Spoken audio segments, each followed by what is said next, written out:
Realized that I bought this iced tea like 2 hours ago and I still haven't finished it.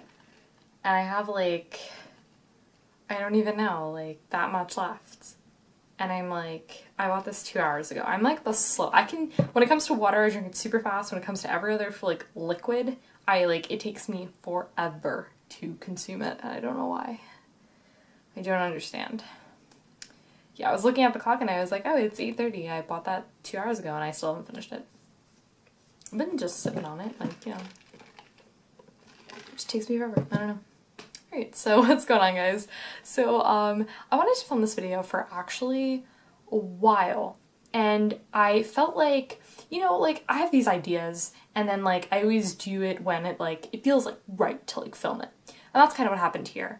So, I feel like a lot of times what happens is, okay, so we'll start with the story actually about why I got inspired to do this video. So Jen and I were in the car. I don't know how Burn came on. We just started talking about the deck because I think why we started talking about it was because it was lightning out and he was like, oh man, someone's taking 3 damage. Lightning bolt reference. Okay. So, I thought it was really funny. So, we were driving and we started talking about the deck and he was like, I feel like when people, top 8 with, Burn, he's like, it's dependent on, 2 things. The first thing is, that you face really good matchups, which, I mean, let's be real here, if you ever do really well at an event or you see other people do well at an event, good matchups are, a good part of it. But another part of it is how good is the player. And so I feel like people have this idea that Burn is an easy deck to pilot in Modern. I don't know so much about other formats, probably other formats too, but in Modern it's an easy thing to pilot. And I feel like it's a deck that a lot of people start out with in Modern, and they think they're like, oh yeah, this deck is so cheap and it's so easy. So I feel like those 2 things, that's a deck that, hold on, there was a fuzz on my computer camera, that I feel like people think that that's why they start out with the deck, because it's cheap and easy. And when you have, that deck is such a different price comparison to, a lot of other decks. So, I remembered when I started out in Modern, I started out with Black-White Tokens. And I started out with it for, a couple reasons. 1, because I had the deck for a while. 2, because I played the deck for a while. 3, because it was, kind of sort of, a pretty decent deck in the format.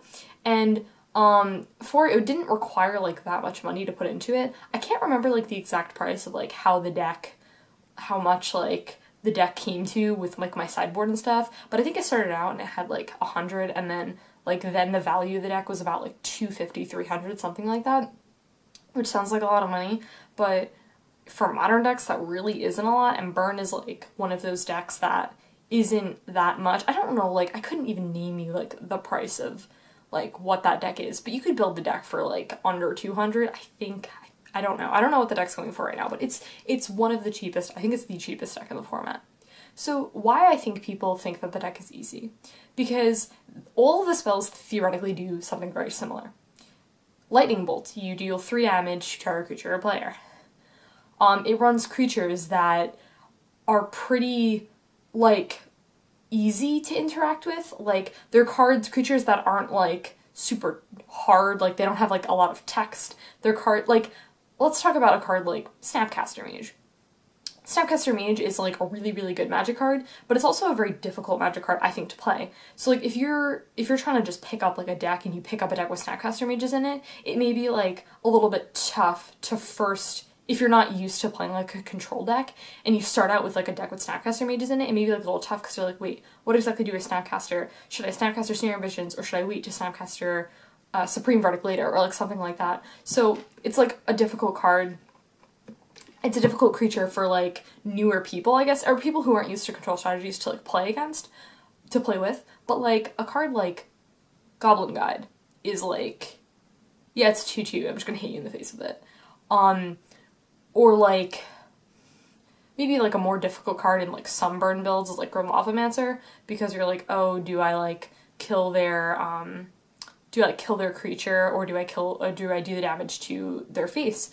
And I think that's really what a huge part of the deck is. And I think that's why it's a deck that people who are more experienced, that it's, I don't want to say it's a deck that only experienced people can use, because to know a deck, you have to get a lot of experience. So it's like a job. Like, to be really good at a job, you need a lot of experience for it. Magic decks are like the same way. Like, people don't just start out picking up a deck like, oh my gosh, they're like great at this deck. You have to like practice the deck a lot to like get really good at it.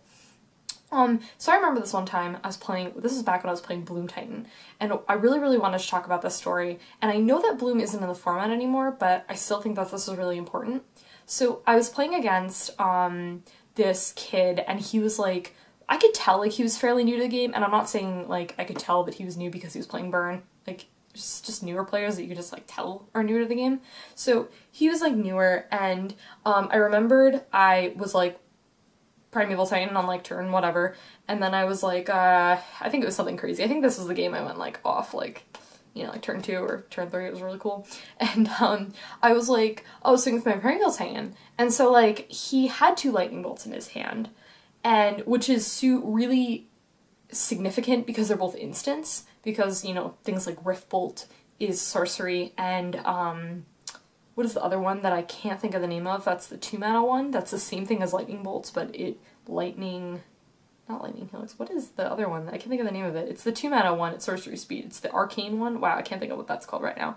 But that card, those are like, you know, you'd need like more mana to have those, or you'd need to have like double Rift Bolt or something like that, or like a Rift Bolt and Lightning Bolt. So like having 2 Lightning Bolts was really good because he could have instant speed killed my Primeval Titan. So the thing about that, though, is that what ended up happening is that I ended up killing him with my Primeval Titan. He had those 2 lightning bolts in his hand, because I don't remember what he did, but I think he, like, I went to, like, attack or something, and then I was like, okay, trigger, let me get my 2 lands, and then he was like, okay, I'm gonna, double lightning bolt, and then I was like, okay, like, target, are you targeting me or targeting my Primeval Titan? And he targeted me and not my Primeval Titan. So what ended up happening is he ended up losing to my Primeval Titan that turn or the following turn. He could have killed it, and I don't know if he could have won, because let's be real here, that matchup was just abysmal for Burn. You actually just kill them with Primeval Titan. Or they have like their Monastery Swift Spear, and you're like, oh, I guess I block like 2 of this damage, 2 of this 16 damage. Yeah, that seems pretty awful. It's, like, not as bad if you play, like, Path to Exile, but still the matchup's just, like, really bad. Or you could just, like, kill them with Hive Mind. I didn't run Hive Mind, but you probably just kill them with Hive Mind. Burn just doesn't win in that matchup. But what I'm saying is that I feel like with the deck, I feel like that was a deck in the format that so many people, like, didn't understand. Like, I feel like there's some people who still don't understand, like, how that deck played out. Like, and it was, like, really surprising, because I remember, like, some people just didn't understand what I was doing. And I was like, you know, when I played it, and I, like, got used to it, and I didn't really play that deck for that long, and I'm not, by no means was I saying I was, like, perfect or great at that deck, but I was, like, I understood how it worked. And I was like, wow, like, how do you not understand it? And it wasn't me being, like, rude, but I was like, it kind of, like, makes sense. But then I remember when I started, I was like, wow, this deck doesn't really make that much sense. So I feel like that was a deck in the format that people just didn't get. And, I don't feel like all combo decks are like that, because, like, Twin, when it was in the format, was really easy to understand, I think. It was like, I play Deceiver Exart, and then I play Splinter Twin, and then I untap my creature, and then I just make a bunch of tokens and kill you. Like, it's pretty easy to explain. And I'm trying to think of other, like, other combo decks that people play. Kiki Chord. What is the deck that I'm thinking of? That Melira combo. That deck, I remember when I first got into the format, I was like, wait, I don't understand how this deck works. Can you please explain it to me? Because that deck also wins in, like, multiple ways. But I think that the way that the format is I think that with the combo decks that I think are in it, which I think right now I feel like it's just Melira, I don't think there are any other combo decks that are, like, really floating around. But I feel like they're decently easy to understand, whereas a deck like Bloom, like, wasn't easy to understand. So, and maybe it's just, like, combo decks that people have a really difficult time understanding. I mean, that just, like, makes sense, because it's, like, pieces, and then it's like, well, I combo kill you, so you just can't do anything. Maybe, like, Living End? Ad Nauseam? Maybe, like, those are in the format. Not a lot of people play those. They're not super popular. But, I feel like when you start out, and so you have, like, this new player starting out, and they, like, pick up Burn, they think that it's easy because all their spells do the same thing. And yeah, that's true. they all theoretically do the same thing, but that doesn't mean that you can still make misplays from it. And another thing too is, and I kind of like joke about this all the time, like I have like this guy at my local game store and he plays Burn, and he'll like jokingly say like sometimes like, oh man, I'm so bad at math, and I'm like, Eric, I'm like, you're a Burn player, all you need to do is get to 20, like as a joke. And but the thing about that, and like, you know, when John and I were talking, is he was like, well, you know, when you're playing Burn, people can mess up math so easily that like you have to factor that into it, where a lot of decks in the format are playing fetch lands. That messes up Burn math. They're playing shock lands, messes up your Burn math. Thoughtseize messes up your Burn math. Jund, a lot of people are playing Jund right now. A lot of people are playing Thoughtseize. Very common thing. If people gain life, they're playing things like Scavenging Ooze.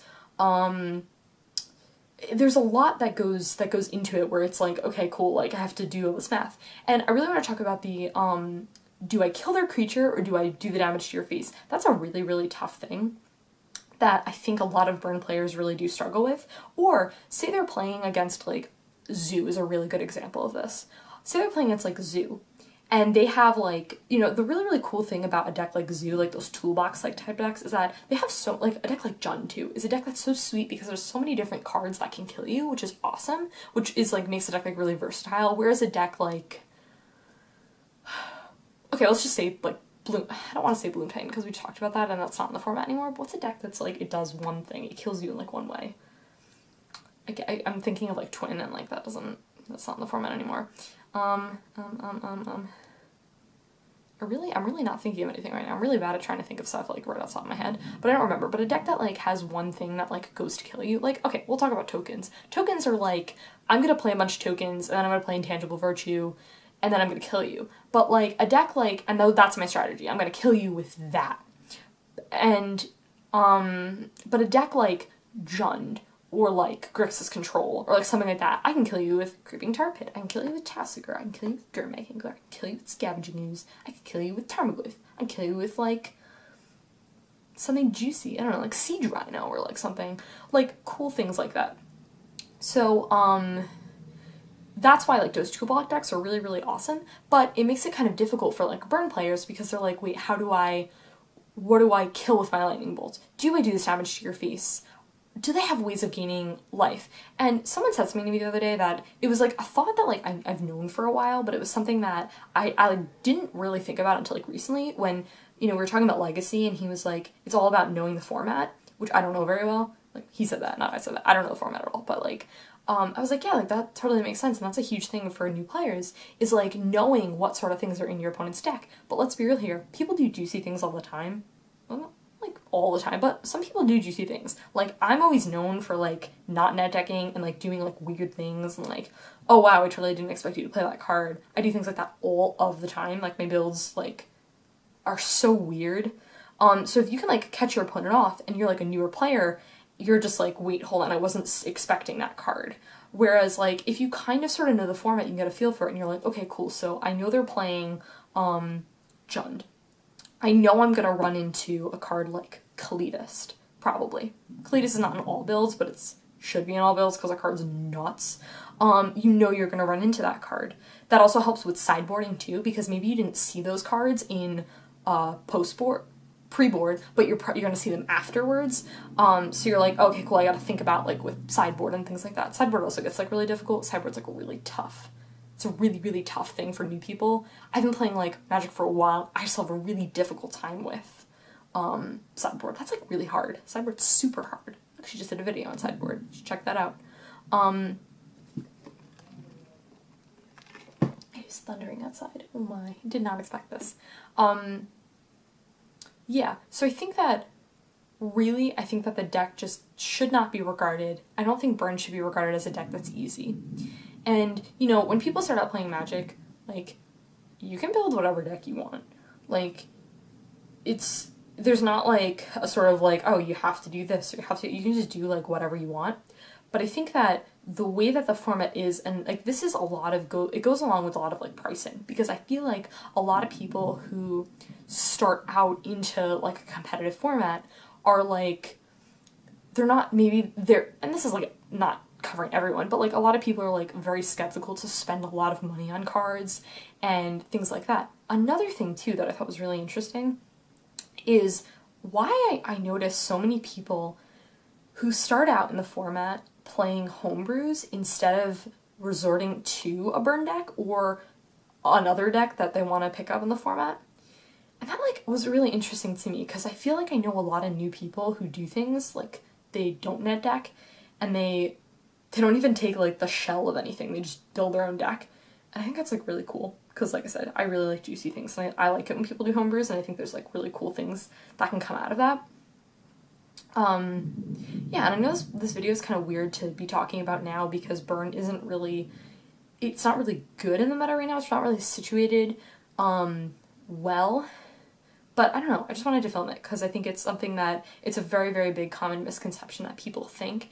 And I know that when I started playing Magic, I was like, or competitive Magic, I was like, wow, that deck's so easy. All you do is lightning bolt them for days. But that's not true because of a lot of factors. It factors into how well do you know the deck? How well do you, you know, do you kill their creature? Do you do the damage to your face? It's like a really, really big part of it.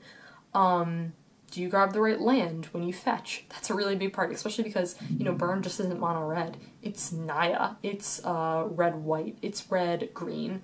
It could be Jeskai. Guys, super sweet. You run like Snapcaster Mage and Geist of St. Traft, and it is just super cool. That deck's awesome. Jeskai burn is like really great. I like it. It's like a weird, it's like kind of sort of burn, and it's like really cool. Or if you're really, really juicy, you could run this sweet deck called Red Rhino, which one of my friends went to a tournament and played Red Rhino today, and I'm so proud of him. He was like, he looked at me and he was like, you know what I'm gonna play tomorrow? And I was like, what? And he was like, I'm gonna play Red Rhino. And I was like, yes. That deck's nuts, by the way. If you don't know what it does, it plays burn spells, and it plays Siege Rhino.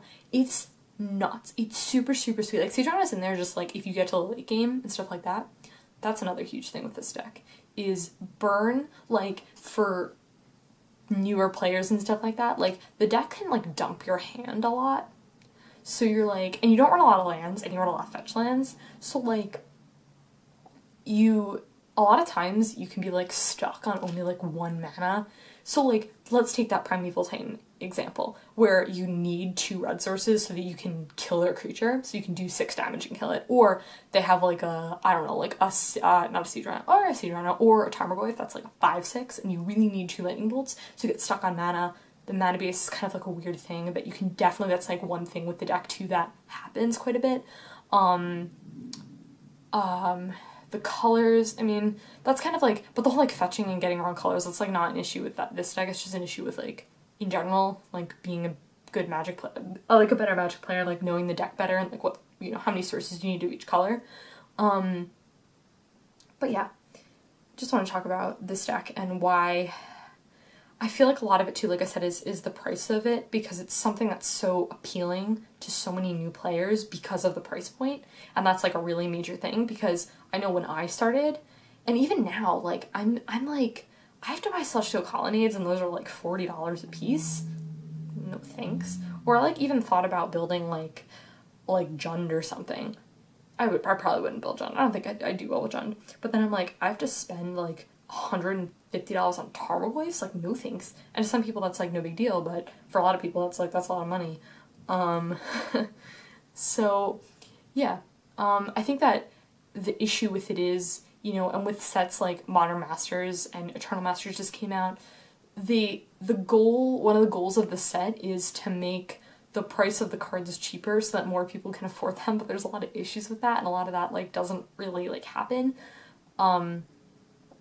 which is unfortunate. It does drop the price of cards, like, a little bit, so it makes acquiring cards a little bit easier, but it's not up to the point where everyone can, you know, buy some packs of Modern Masters, and then that instantly, like, helps their decks, because, you know, there's just, like, so much stuff that goes into that.